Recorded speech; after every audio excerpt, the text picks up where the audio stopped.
High friends welcome back to my channel Saheli's blog. आशा करছি তোমরা সকলেই ভালো আছো আর আমিও ভালো আছি। তো আমরা এখন যাচ্ছি, আমার আজকে একটা প্রোগ্রাম আছে সেখানে। তো এখানে আমার প্রোগ্রামটা হবে, এটা বিকেলে হবে আর এই অনুষ্ঠানটা দেখো দুপুরের অনুষ্ঠান।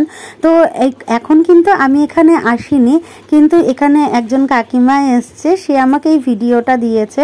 তো ভাবলাম যে তোমাদের সাথেও শেয়ার করি ভিডিওটা। তো এখন ঠাকুরের পুজো হচ্ছে, আরতি হচ্ছে দেখো, আর বিকেলে গানের অনুষ্ঠান আছে, আমরাই করব, আমি আর কয়েকজন কাকিমা আছেন তারা করব।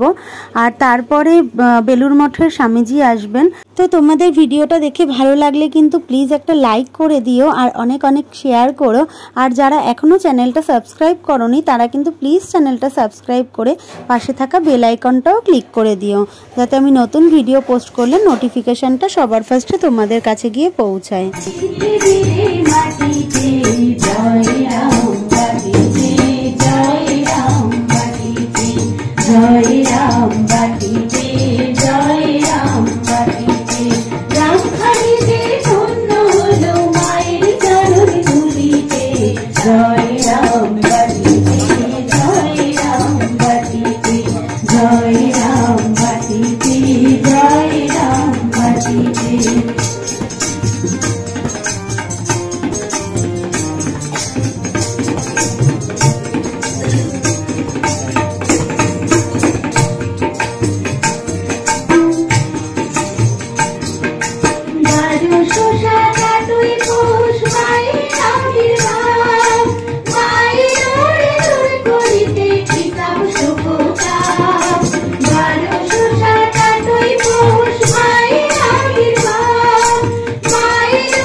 गुरु राम कृष्ण नाम चरणी शरणी जाए करुण धाम करुण धाम जगत गुरु राम कृष्ण नाम चरणी शरणी जाए करुण धाम करुण धाम रामचंद्र पिता माई श्यामा देवी माता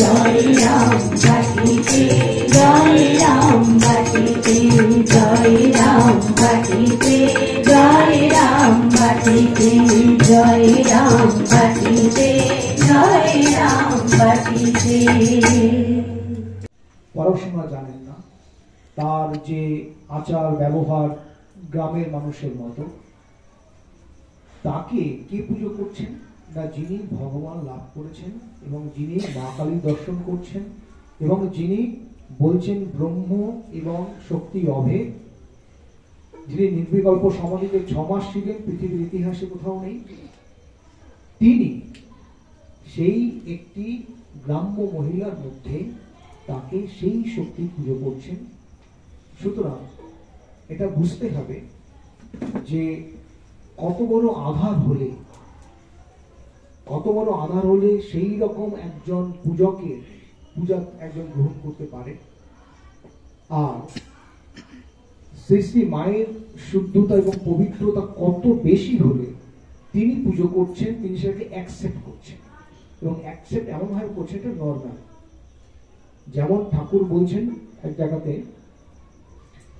ডোবাতে যদি হাতি নামে তাহলে ডোবা তোলপাড় হয়ে যায়, কিন্তু যদি হালদার পুকুরে হাতি নামে তাহলে টেটটি পাওয়া যায়।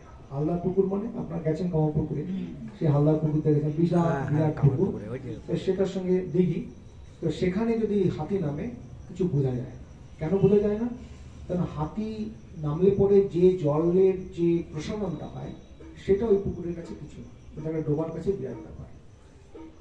তাহলে যে শ্রীরামকৃষ্ণ দেব যিনি অবতার বরিষ্ঠ, যাকে স্বামী বিবেকানন্দ বলছেন, সেই অবতার বরিষ্ঠ একজন মহিলাকে, ভদ্র মহিলাকে পুজো করছেন, গ্রামে যিনি নিরক্ষর, যিনি কোনো পড়াশোনা জানেন না, তাকে পুজো করছেন, আর তিনি সেই পূজা চুপচাপ গ্রহণ করে যাচ্ছেন, তার মধ্যে কোনো উথল পাতাল কিছু নেই। তিনি যখন পুজো করছেন, পুজো করতে করতে যখন জপের মালা তার